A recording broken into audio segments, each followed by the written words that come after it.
শিক্ষক শিক্ষিকার বিবাদে বালুরঘাট শান্তিকলোনি প্রাথমিক বিদ্যালয়ে অচলাবস্থা, সমাজ বিরোধীদের দৌরাত্ম্য বৃদ্ধি। বালুরঘাটের শান্তিকলোনি প্রাথমিক বিদ্যালয়ে শিক্ষক শিক্ষিকাদের মধ্যে চলমান বিবাদের ফলে বিদ্যালয়ে অচলাবস্থা সৃষ্টি হয়েছে। সম্প্রতি এক শিক্ষিকার বিরুদ্ধে সহকর্মীরা জেলা প্রাথমিক শিক্ষা সংসদের চেয়ারম্যানের কাছে অভিযোগ দায়ের করেছেন। চেয়ারম্যান বিষয়টি তদন্ত করে দেখার আশ্বাস দিয়েছেন। স্থানীয় বাসিন্দাদের অভিযোগ, শিক্ষক শিক্ষিকাদের এই বিবাদের সুযোগ নিয়ে সমাজ বিরোধীরা রাতের অন্ধকারে বিদ্যালয় প্রাঙ্গণকে তাদের আখড়ায় পরিণত করেছে। বিদ্যালয়ের অচলাবস্থার কারণে শিক্ষার্থীদের পড়াশোনায় ব্যাঘাত ঘটছে, যা অভিভাবক ও স্থানীয়দের মধ্যে উদ্বেগের কারণ হয়ে দাঁড়িয়েছে। এ ধরনের ঘটনা শিক্ষার পরিবেশকে ক্ষতিগ্রস্ত করে এবং সমাজ বিরোধী কার্যকলাপের প্রসার ঘটায়।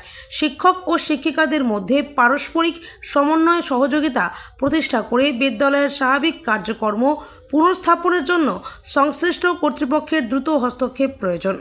ফাইন মেটাল ওয়ার্কস, যে কোনো ধরনের LED light, metal board, flakes board, নিয়ন বোর্ড, এসএপি ডেকোরেশন বানাতে আজই আসুন আমাদের প্রতিষ্ঠানে। আমাদের প্রতিষ্ঠান ফাইন মেটাল ওয়ার্কস, আশ্রমপুরা মোড়, নিয়ার পেট্রোল পাম্প, ইসলামপুর। যোগাযোগ নম্বর 9971136010 অথবা 8076964664।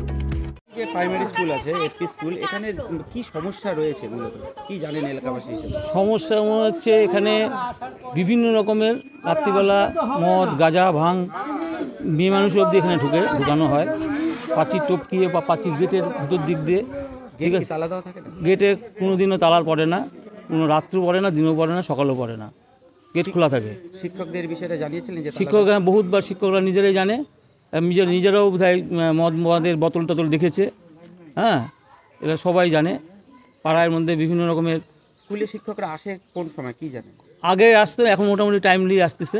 আগে খুব দেরি করেই আসতো, তখন সেটা বলা হয়েছিল। তারপর তো এখন টাইমলি আসে। হ্যাঁ, কত বছর আগে তাও এরকম অনিয়ম ছিল আসার ইয়েতে?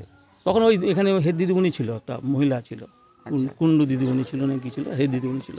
আচ্ছা, তখন একবার তালা মারা হয়েছিল স্কুলে, ঠিক আছে।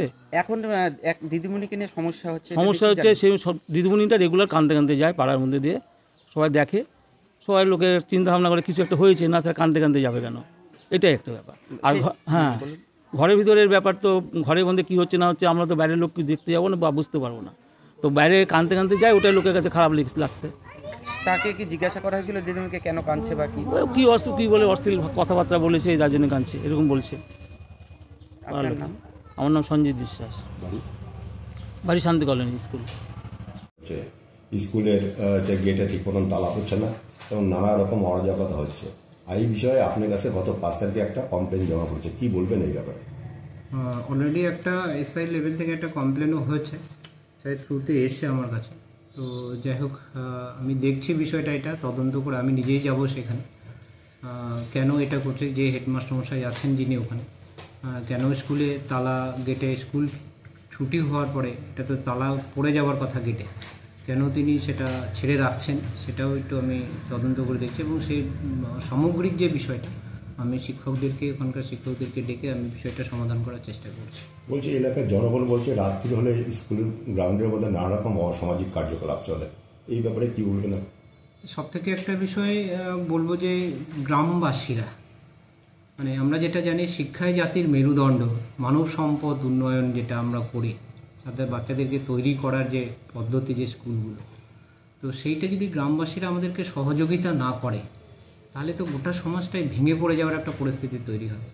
তো সেখানকার গ্রামবাসীদের সঙ্গেও আমি দেখছি বসে, সেখানে নিশ্চয়ই লোকাল কাউন্সিলর আছেন, ওনার সঙ্গে বসে কেন পরিস্থিতিটা এটা হচ্ছে, প্রয়োজন হলে আমরা প্রশাসনের দ্বারস্থ হব।